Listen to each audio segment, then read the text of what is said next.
Bueno, en la lámina que tenemos aquí, les hablaba que teníamos un funcionamiento normal, que es el que nos da el transformador o el servicio de energía eléctrica. Y luego en el momento de la emergencia entra a funcionar el generador. En este esquema lo que podemos visualizar es en lo que es azul, la línea de funcionamiento normal del edificio, tenemos el transformador, alimenta el tablero general normal y luego los seccionales normales. Cuando hay corte de energía, entra en funcionamiento el tablero de transferencia automática, que es un contactor que está conectado al grupo generador y le avisa que aquí en esta línea no hay corriente. Entonces arranca el grupo generador para alimentar al tablero general de emergencia, que a su vez alimenta a los tableros seccionales de emergencia. Todo lo que está en rojo conectado al generador es entonces lo que es la línea de emergencia. El edificio está funcionando con doble cableado, un cableado en línea normal alimentado por el transformador, y en el momento en el que no hay energía del tipo normal, entra a funcionar el generador con lo que es la línea de emergencia. Entonces, el generador o el grupo generador está alimentando los tableros de emergencia. ¿Y cómo nosotros sabemos el tamaño de este generador?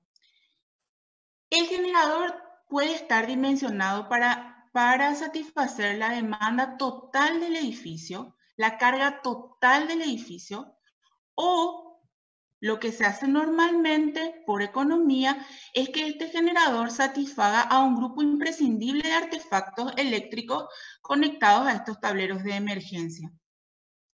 ¿Y qué circuitos o qué artefactos eléctricos son los que se conectan? Bueno, hay dos grupos de circuitos, los circuitos básicos y los circuitos críticos. Los circuitos básicos son aquellos circuitos que sí o sí deben recibir funcionamiento en caso de emergencia, como ser ascensores, bombas de incendio y lo que es la iluminación de emergencia si esta no es autónoma. Las iluminaciones de emergencia que no son autónomas son aquellas que están conectadas al generador. Las que son autónomas son aquellas que tienen batería y que normalmente con la energía que está funcionando en el servicio se cargan y cuando se va la energía funcionan con una batería. Esa es la iluminación autónoma. La que no es autónoma va a entrar en funcionamiento alimentada por el generador. Bueno, entonces esos son circuitos básicos que en todos los proyectos que cuenten con generador y donde existan estos circuitos o estos artefactos deben ir conectados al generador, al grupo generador. Después hay otro grupo de circuitos que son los circuitos críticos. Esos circuitos son circuitos que dependen del uso del proyecto y que normalmente con el cliente se hace la consulta para determinar cuáles son. Ejemplo, en un hospital hay circuitos que deben estar conectados al generador que no hay en cualquier otro programa. Por ejemplo, todo lo que sea terapia. En un supermercado, por ejemplo, todo lo que es cadena de frío. En un banco, todo lo que sería, por ejemplo, la parte de seguridad. Estos circuitos críticos son circuitos que son indispensables y que deben funcionar para el cliente. Entonces, siempre hay que hacer la consulta al cliente para determinar cuáles son estos circuitos críticos. Con la sumatoria de Gloria, estos circuitos, señor. Ahí en el tema de hospitales, el tema de terapia y sala de operaciones. Correcto, correcto. Entonces, la consulta con el cliente, que es el que más conoce de su proyecto y cómo debe funcionar, es indispensable. Ahí hay una observación que dice, el tiempo necesario para pasar de una fuente eléctrica a otra no debe llevar en todos los casos más de 3 a 5 segundos. Y en hospitales, ya que estamos súper con este tema, este lapso se reduce a 1 segundo. O sea, el funcionamiento del equipo tiene que ser, en los casos de envergadura, tiene que ser automático. Después vamos a ver los tipos de generadores para ver un poquito qué otra modalidad puede haber. Esto que estaba diciendo la ingeniera Gloria, todo lo que el cliente dice, eso está en relación directa a la potencia final que va a tener ese generador. O sea, si, por ejemplo, doy un caso específico para una vivienda, si el cliente te dice que yo quiero solamente aire que me funcione los circuitos de luz más el aire de 1 o 2 dormitorios y la casa tiene 5 dormitorios y los aires de la sala o también del comedor. Con eso va a tener una cierta potencia y lógicamente más económico. Si te dice el cliente, yo necesito que todo el aire todos los aires de mi casa, más el circuito eléctrico, más el circuito de las luces, funcionen todo, lógicamente que ese generador va a tener mayor potencia y digamos, el precio va a subir. Cuanto mayor potencia, mayor es también el costo de los generadores. Así mismo es, profe. Y, por ejemplo, el tema de satisfacer la demanda total, eso puede ser también una cuestión de imagen. En un hotel, por ejemplo, en el que el cliente te dice, yo no quiero que mis huéspedes se enteren que hay corte de luz por ande. Quiero que todo el hotel funcione. Ahí el cliente ya determinó que el 100% de la carga va a estar alimentada por el generador. Entonces tu generador va a ser de potencia prácticamente igual a la del transformador, porque va a abarcar toda la carga del edificio, toda la potencia eléctrica del edificio. Y esa es una decisión ¿de quién? Del cliente. Del cliente. Entonces, con la sumatoria de estos circuitos básicos más los circuitos críticos, el que nos va a dar una potencia donde con el cliente acordamos qué es lo que tiene que funcionar y también nosotros le damos la pauta de que cuáles son los circuitos básicos mínimos que tiene que estar conectado al generador, sacamos una potencia para poder hacer lo que es la siguiente lámina, predimensionamiento del generador. Yo resumí aquí en 5 sencillos pasos y les di un pequeño ejemplo. Un ejemplo para que ustedes puedan hacer también la aplicación de esto y la fijación está en el aula virtual para resolver algo similar a esto. Paso 1. Establecer las potencias eléctricas de los circuitos básicos. Dijimos, ascensores, bombas, iluminación de emergencia. 2.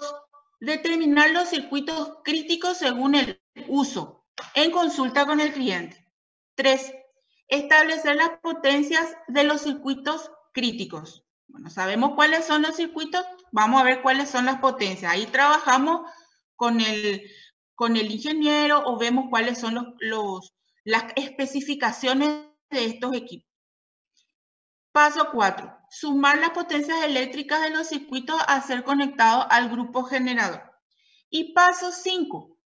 Como nosotros tenemos las potencias de los equipos o de los artefactos en kilowatt y los generadores se comercializan en kilovolt-ampere, pasamos de kilowatt a kilovolt-ampere dividiendo entre 0,8.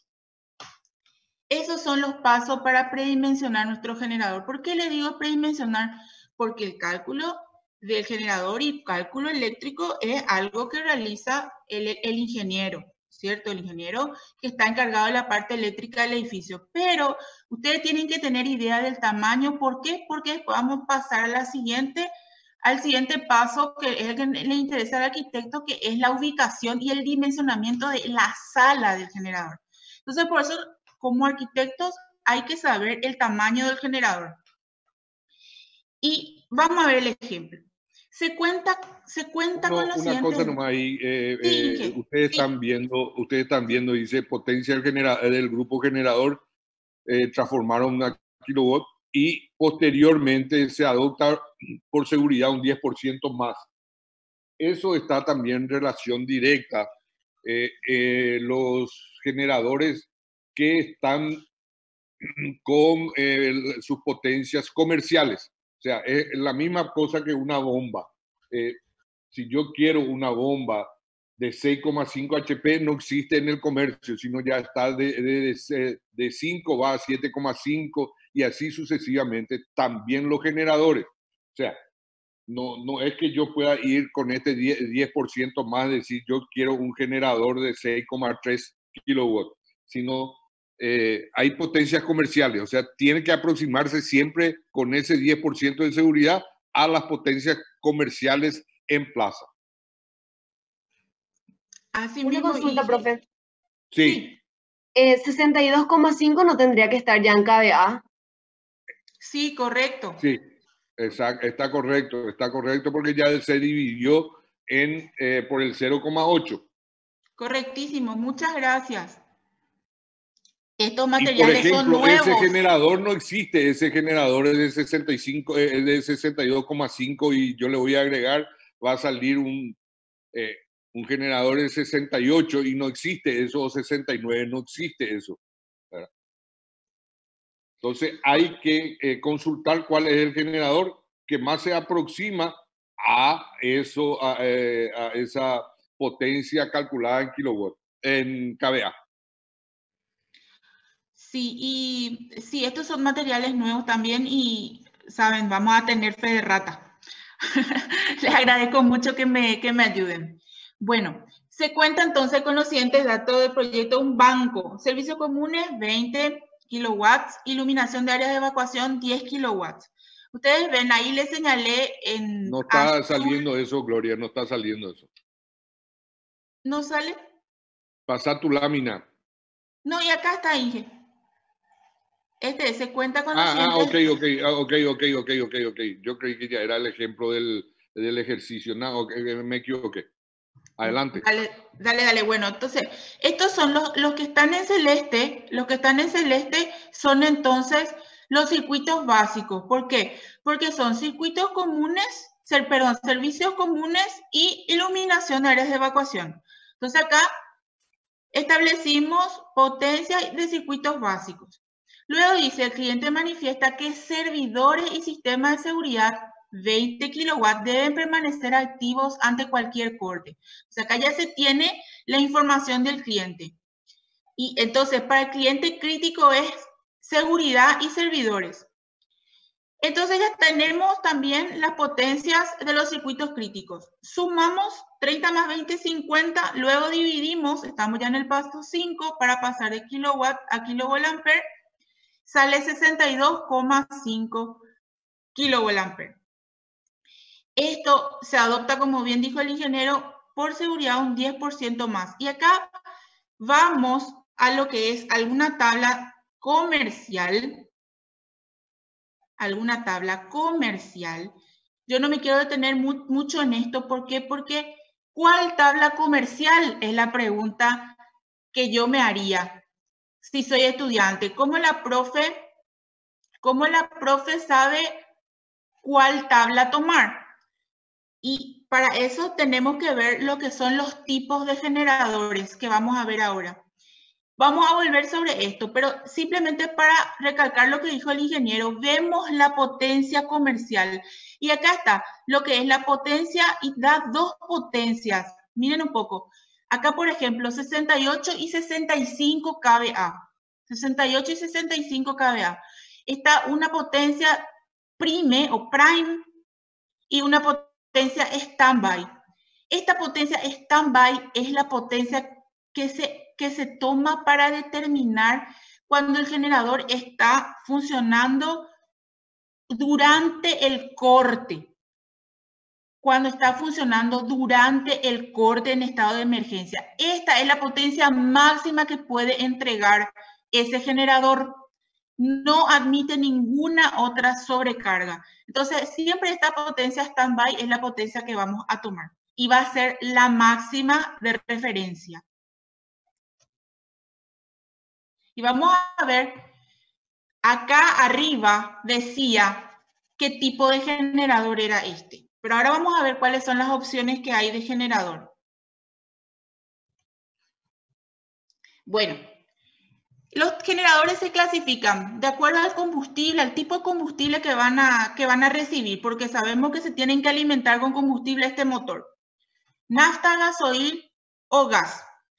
Gas muy poco se usa acá porque utilizan en otros países que tienen industrializado el gas natural.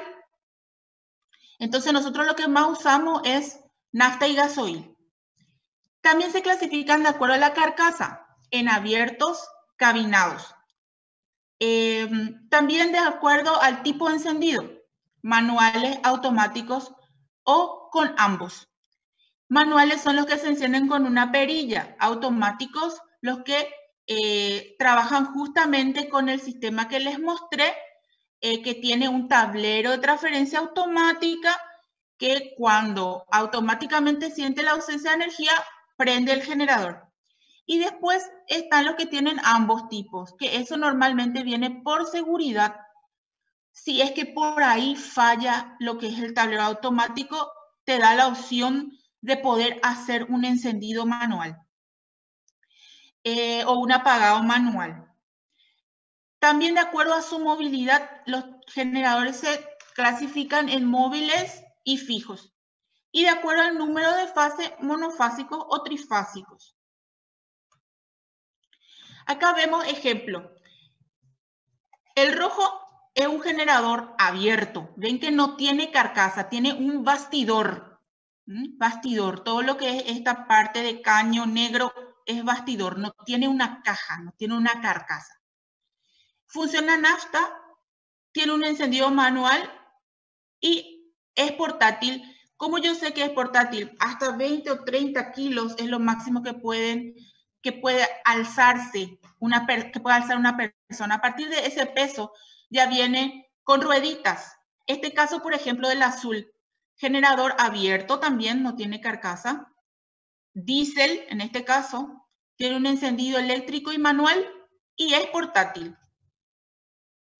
Este es un generador cerrado o cabinado. Ven que consta de una carcasa protectora y que normalmente, ¿para qué se le pone? O sea, ¿para qué se le pone esta carcasa? Esta carcasa se le pone no solo por protección, no por estética, se le pone también para insonorizar.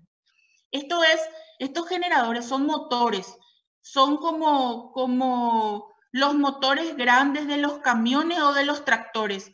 Cuando funcionan hacen mucho ruido. Entonces, el sonido es lo que se busca aislar con las casetas de insonorización. Tiene un encendido eléctrico y manual y en este caso ven que es fijo. Fijo ya por el tamaño, peso, no tiene ningún elemento que le dé movilidad. Esto se va a instalar en el lugar final. ¿Cómo elegimos el tipo de generador? Yo les hice este cuadrito. De acuerdo al tipo de uso, podemos ver... En tu lámina anterior, nomás para entrar Sí. en un detalle que tal vez sea importante, ahí se ve las patitas que tiene este generador ya cabinado y eso normalmente va sobre una base, una pequeña base de hormigón y esas patas normalmente se tienen un soporte de goma porque debido a esa potencia del motor para estos generadores que ya son de mayor potencia, tienen una cierta vibración. Entonces, ese taco de goma que se pone abajo de la pata es la que absorbe esa vibración. Gracias, profe. Bueno, a ver. ¿Cómo elegimos entonces? Ay, acá está. ¿Cómo elegimos entonces el tipo de generador? Vimos que había varios. En edificios, por ejemplo, tenemos, a ver, un ratito.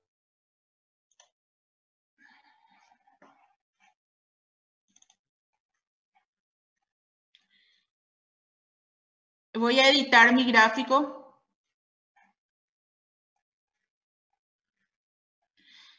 Porque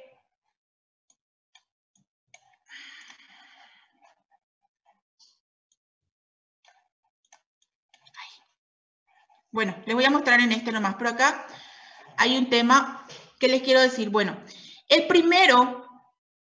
Ah, no, está bien, está bien. Está de atrás para adelante, un ratito. Bueno, edificios. En edificios vamos a tener tipologías aplicables, puede ser fijo, automático, abierto o cabinado. En edificio, fijo, o sea que se queda en el lugar donde se va a instalar. Automático, sí o sí tiene que tener tablero de transferencia automática y también puede tener el manual por el tema de la seguridad. Y puede ser abierto o cerrado. ¿Y cómo sabemos si es monofásico o trifásico? Va a ser trifásico y después le explico por qué. En viviendas pueden ser móviles o fijos, manuales o automáticos, abiertos o cabinados. Y normalmente monofásico. Y en obra también podemos tener móviles, nafteros o a gasoil, manuales abiertos. Depende de si el equipo debe, o sea, que cómo sabemos si es monofásico o trifásico, depende de si el equipo que debe hacer funcionar lo sea. O sea, tenemos equipos monofásicos, nuestro transformador va a ser monofásico. Tenemos equipo trifásico, nuestro transformador, pero nuestro generador tiene que ser trifásico. Acá ven esta flecha para arriba y dice la potencia eléctrica. Esto significa que la potencia eléctrica está subiendo. Y en obra a lo mejor tenemos una bomba que hacer funcionar. A lo mejor tenemos un trompito que hacer funcionar de baja potencia. En una vivienda ya tenemos aire acondicionados, ya tenemos 20 focos, ya tenemos toma corriente, va subiendo la potencia. En un edificio tenemos equipos, servicios comunes, todas las plantas. Entonces, igual que con un transformador, a mayor potencia ya se tiene que hacer trifásico el equipo. Entonces, el equipo de generador va a entregar la potencia o va a ser monofásico o trifásico de acuerdo a la potencia que tiene que entregar. Vamos de vuelta entonces. En obra tenemos pequeñas potencias, en vivienda va subiendo y en edificios tenemos más potencia. Entonces, vamos de monofásico, trifásico, acá hay distinto, depende si nuestra bomba es monofásica, trifásica. Después, en viviendas tenemos pequeña cantidad, va a ser monofásico normalmente. Y luego en edificio, mayor cantidad de potencia ya va a ser trifásico. Y vean un poco para ejemplificar. Acá tenemos de vuelta. Ven cómo tenemos potencias de 17 es monofásico, de 27 es monofásico, de 11 es trifásico. ¿Por qué? Porque puede haber bombas o equipos de poca potencia que necesiten que sea trifásico porque así viene el equipo. Tenemos de 15 trifásico, 20,6 trifásico, 30 trifásico, 50 trifásico. O sea, acá no van a haber equipos monofásicos de mucha potencia. ¿Por qué? Porque justamente a partir de cierta potencia ya se tiene que cambiar sí o sí a trifásico. ¿Cómo se ejemplifica lo de la obra? Mucho. Les muestro en la siguiente lámina. Acá vemos, este es un generador típico que se lleva a la obra. Tiene 6 kVA, pero viene monofásico o trifásico. ¿Por qué? Porque depende de los equipos que necesito. Depende de los equipos que necesito hacer funcionar. Espero haberme hecho entender. Este es el típico generador abierto, diésel, con encendido automático y manual y fijo que vamos a tener en un proyecto grande, en un edificio. Vamos a ver sus partes. Antes nomás, Gloria, por favor, nomás una cosita. Cuando estabas hablando de generadores que se llevan a obra, Bueno, la ingeniera estaba hablando de equipos de pequeña potencia, pero ocurre que en obras muchas veces también se tienen equipos que requieren de mayor potencia y no tenemos energía eléctrica. Típico de algunas obras en el Chaco, donde todavía no llega la corriente eléctrica y se necesitan equipos de mucho mayor potencia. Por ejemplo, un caso que nos sucedió a nosotros, que estábamos construyendo en una parte, una estación de bombeo, en un área que no había energía eléctrica y teníamos que cargar hormigón y como era en un lugar muy inhóspito, ese cargado de hormigón teníamos que hacerlo en la mayor velocidad posible y llevamos una pequeña planta móvil de hormigón y eso tenía una cierta potencia. O sea, lo que quiero significar nomás es que en obras también se lleva generadores de mayor potencia, nada más que eso, nada más que eso. Sí, sí, sí, gracias Inge. Y mi punto era simplemente que a mayor potencia nuestro generador se vuelve trifásico. Sí, sí, sí, sí. Ese era mi punto. Ok, Inge se me va a cortar. Yo quiero volver a invitarle para seguir la reunión, porque hay más temas. A mí me salió que era ilimitado, no sé por qué. A Sí, los pero chicos, es ustedes ilimitado. chicos, Sí, es ilimitado. ¿eh? Es ilimitado por esta vez. Es como un regalo que hace Zoom. Y por eso ¿En es serio? O sea que ilimitado por podemos ahora. continuar. Sí, No se puede nos va a continuar. cortar. Bueno, perfecto. Ay, qué gusto. Vale. Entonces seguimos. Hablábamos entonces de las partes. Dijimos ya conocemos que tenemos un motor. Este es el que hace la energía mecánica. Luego tenemos el alternador que convierte a energía eléctrica. El sistema de combustible, acá en este caso me dice diésel. El regulador de voltaje. Este equipo o este componente regula la potencia de salida del generador, o sea, el voltaje de salida del generador es muy importante. El sistema de enfriamiento y escape. El sistema de enfriamiento, acá hay doble 5. Enfriamiento y escape.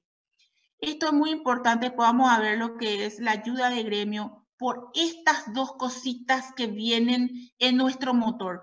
Nuestro motor es un motor a combustión, un motor a combustión, funciona con gasoil en este caso, y debe ser refrigerado porque levanta temperatura. Entonces tiene un radiador que refrigera el motor. También como es a combustión, cuenta con un caño de escape. Les decía, es como el motor de un camión grande. Cuenta con un caño de escape del cual sale el temido monóxido de carbono, ¿sí? Como lo que sale de cualquier auto o de cualquier camión, de cualquier motor a combustión. Este gas debe ser evacuado del recinto de donde se encuentra. Entonces, esto, tanto lo que es el sistema de refrigeración como el sistema de escape, amerita después hablar en ayuda de gremios y vamos a volver sobre el tema. Después tenemos el sistema de lubricación, son partes mecánicas que necesitan ser lubricadas. El motor también cuenta con batería, es el número 7, esto es para el arranque. También tiene un panel de control. En este panel de control uno puede visualizar lo que es el encendido manual, puede visualizar las horas que está trabajando el equipo y el estado de los componentes. Las horas que trabaja el equipo son importantes para el mantenimiento. Los mantenimientos preventivos se hacen para no incurrir en mantenimientos correctivos, es decir, para que el equipo no se descomponga. Entonces se programan los mantenimientos cada 50, 100, 150 horas, de acuerdo a lo que estipulan los fabricantes de estas máquinas. Entonces, todas esas horas se pueden ver en el panel de control. Otro componente es el que mencionaba el ingeniero, la bancada o el trineo, que también amerita la ayuda del gremio, tanto para poder, porque esta es la parte que va a entrar en contacto también con el piso. Entonces, como dice el ingeniero, y vamos a ver después el tema de la aislación, para evitar las vibraciones y la transferencia a la estructura de las vibraciones que ocasiona el funcionamiento de este equipo. Y también porque todo este equipo tiene un peso que va a ser transmitido a la estructura de base que soporta este equipo, tiene que estar preparada para recibir el peso de este equipo. La base y la fundación. Hablemos entonces de la ubicación. Fíjense, el generador tiene que estar ubicado cerca del transformador por un lado. Eso me da economía en la instalación, la parte de materiales y mano de obra. Menos cable, menos trabajo, menos lugar donde va a ir el cable, que también lleva trabajo. Y también tiene que estar definido su lugar, si va a estar adentro o afuera del edificio. Vamos a ver un poco cómo hacemos con una ubicación exterior. Podemos ubicar exteriormente los generadores, los abiertos en una caseta y los cabinados al aire libre, porque esa carcasa también les sirve de protección. Ustedes ven ahí, en esta imagen, por ejemplo, se ve la ubicación de un generador cabinado en una azotea. Se tuvo que recurrir a una ayuda de gremio importante para el montaje, que es la adquisición o la contratación de esta grúa. Este es el cabinado, ¿sí? El que tiene carrocería, que tiene carcasa.